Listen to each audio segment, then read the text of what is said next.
Viktor Emil Frankl, nascido em 1905, um austríaco, neuropsiquiatra e judeu. E por ser judeu, ele, que viveu na época do Holocausto, ele foi levado aos campos de concentração, sua esposa e sua mãe também, sendo que sua esposa e sua mãe morreram em Auschwitz, né, que é um dos locais, um dos campos de concentração mais agressivos. Elas, né, as duas, a mãe e a esposa de Viktor Frankl, morreu lá em Auschwitz. E Viktor Frankl ficou 3 anos nos campos de concentração.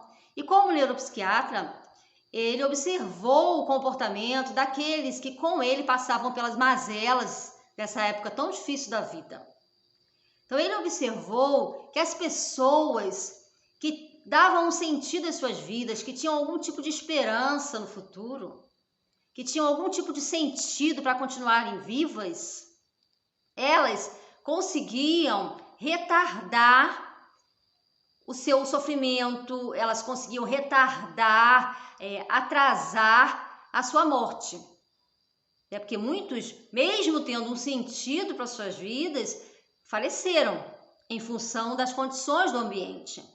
Mas ele percebeu, né, diante de muitos estudos que fez acerca de pessoas depressivas, pessoas que cometem suicídio, dentro da sua prática clínica, dentro dos seus estudos, ele reconheceu ali entre os colegas de campo de concentração em que aqueles que davam um sentido à vida, eles conseguiam suportar melhor as suas dificuldades.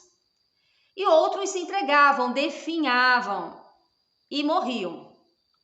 Então, ele ficou 3 anos no campo de concentração, ele entrou em 1942 e saiu em 1945. Um ano depois, ele publica seu best-seller, que foi o primeiro de muitos livros que ele fez, sendo que esse, Em Busca de Sentido, foi um best-seller, uma obra que ele fez e que relata toda a sua experiência com a clínica e toda a sua experiência com pessoas que que viveram uma situação limite em suas vidas. Então, na psicologia de Frankl, que nós conhecemos como logoterapia ou a psicologia do sentido, é a terceira escola vienense, né, de Viena, em psicologia, ficando para trás apenas da psicanálise e da psicologia de adleriana. Então, a logoterapia, ela tem uma premissa de que o homem ele deve encontrar um sentido para a sua vida. E esse sentido está fora dele. O sentido está no mundo, é como se o mundo nos convidasse a encontrar um sentido para nós.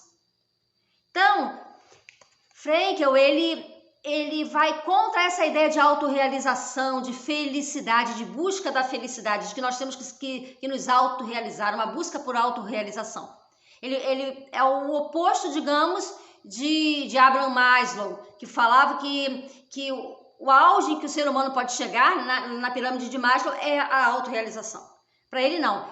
A autorrealização ou a felicidade é um efeito colateral da busca de sentido. Então, quando você encontra um sentido na vida, você tem como efeito colateral a felicidade. Ela vem como consequência de ter encontrado um sentido na vida. E que você pode encontrar um sentido para a sua vida em qualquer época. E ele diz que o fato de termos a certeza da morte, essa é a única certeza em que o ser humano pode ter, a certeza da sua finitude, de que um dia a sua vida acaba. É a única certeza que nós podemos ter. Então, essa certeza da morte faz com que você busque um sentido para a vida. Então, essa busca pelo sentido e o encontro com essa razão, com esse sentido de vida, é aquilo em que faz com que a pessoa viva através do seu potencial, a pessoa viva plenamente. Quem não tem sentido na vida, a pessoa definha. Talvez por isso que a depressão em idosos seja mais grave, né? Os idosos com depressão, eles correm sério risco de morrer mais cedo ou de morrer por conta da depressão, por conta dessa questão do sentido da vida. Então, esse sentido da vida, o grande barato da psicologia do sentido, que Frankl fala, é que esse sentido ele pode ser encontrado em qualquer época. Então, a cada dia nós podemos encontrar um sentido. Visto que nós temos muitas opções, o mundo ele é carregado de estímulos, né, que nos convidam a adotar uma postura que faça sentido para a nossa vida. Ele fala até que uma pessoa pode encontrar o sentido na vida, mesmo em situações de extremo sofrimento. E isso geralmente acontece. Ou até mesmo no momento da morte a pessoa encontra um sentido para a vida. Ele diz que muitas vezes quando a pessoa está numa situação limite, isso ele observou e ele passou por isso quando ele estava no campo de concentração, e ele também observou os seus colegas ali, ele observou que essas situações limites da vida, situações de grande sofrimento, sofrimento que é inevitável, né? O sofrimento é algo que é inevitável ao ser humano. E esse sofrimento, ele nos estimula a busca desse sentido, mas o sofrimento ele não é necessário para que você encontre o sentido. Nós não temos necessidade de sofrer, mas como o sofrimento é inevitável e quando ele acontece, aí sim se justifica que se encontre um sentido para a gente fugir desse sofrimento, sair desse sofrimento, resolver o problema do sofrimento. Então, ele fala que uma pessoa doente, ela não necessariamente sofre. E uma pessoa não necessariamente sofre. Quando uma pessoa sofre é porque ela está doente. Uma pessoa não sofre sempre porque ela está doente, ou ela, quando está doente, ela não necessariamente sofre. O sofrimento, ele está apartado, ele está separado da questão da doença. Então, seja lá qual for o sofrimento que a pessoa tenha, ela pode encontrar um sentido sim para a sua vida. E que existem, claro, situações em que nos convidam a encontrar um sentido maior. Quando você passa por um sofrimento, mas você tem um sentido para a sua vida, tudo fica mais fácil para você. Você não definha, você não se entrega. Então, você o tempo todo é convidado pela vida, né? Eu acho interessante que ele faz uma relação com os olhos, né? O olho, ele não enxerga ele mesmo. Ele enxerga o mundo. Então, é como um comportamento que é parecido com o comportamento do olho, né? Nós temos um olhar sobre o mundo. O olho ele não enxerga a ele mesmo, ele enxerga o mundo. Então, nós precisamos procurar no mundo o que nós devemos fazer e assumir uma responsabilidade pela nossa vida e para que a gente possa encontrar esse sentido. E quando você encontra esse sentido, você se torna responsável por isso. Pode ser uma pessoa, pode ser a sua família, pode ser... É algo muito individual, é algo que ninguém pode dizer para você qual é o seu sentido. A pessoa pode ajudar você a encontrar, mas o sentido é você quem tem que encontrar. Pode ser a sua religião, pode ser uma filosofia, pode ser Deus, né? Até porque Frankl, ele não elimina o lado teológico da vida, ele considera que o ser, ele é corpo, psiquismo e também tem uma dimensão transcendental, que tem a ver também com uma união com Deus, ou seja, pode também estar relacionado com uma união com a religião. Então, embora o sofrimento não seja necessário, quando ele acontece, aí se torna necessário uma busca de sentido. Então, agora eu vou passar para vocês uma passagem do livro Em Busca de Sentido, que foi escrito em 1946, um ano depois que ele saiu do campo de concentração, e um ano antes da também conhecida obra de O Diário de Anne Frank, que foi publicado em 47, e Em Busca de Sentido, do Vitor, foi publicado em 46.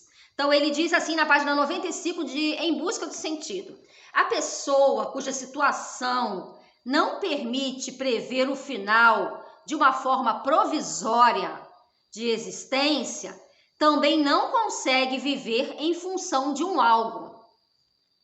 Ela também não consegue existir voltada para o futuro.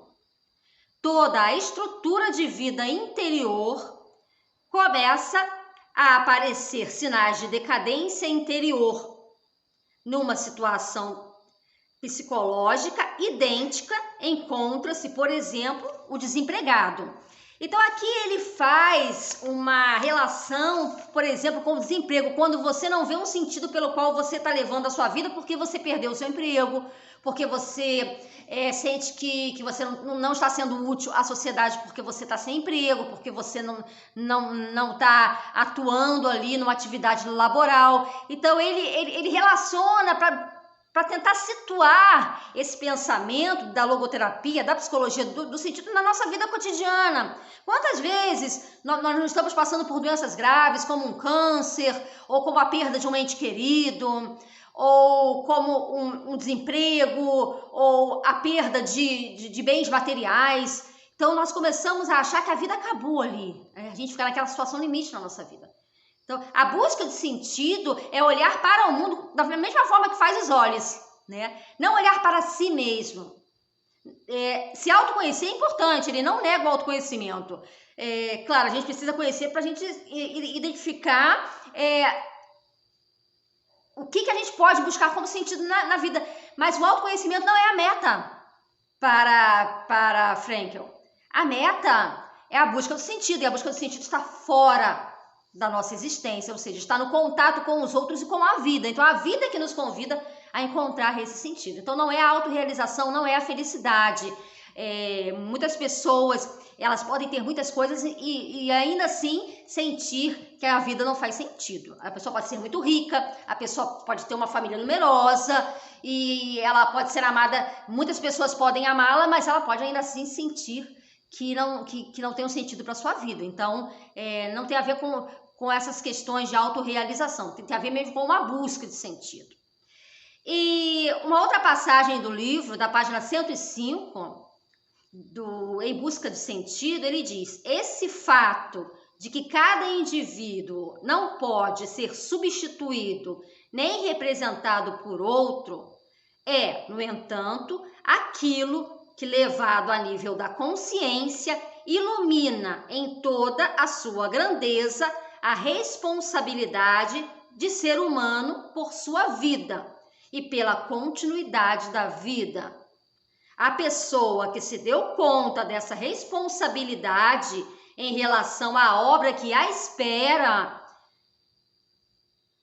e perante o ente que a ama e espera, essa pessoa jamais conseguirá jogar a vida fora. Ela sabe do porquê da sua existência. Então, é encontrar os porquês da vida, né? Interessante que ele fala da obra que a espera. Então, é algo que está no mundo. Não está dentro da pessoa, está no mundo. Eu realmente, quando entrei em contato com a logoterapia, com a psicologia do sentido, eu sei, e ele próprio, ele sabe que essa linha de psicologia, ela não vai resolver todos os problemas humanos, mas ela ajuda bastante as pessoas na questão existencial, né? Ela ajuda as pessoas no bem viver.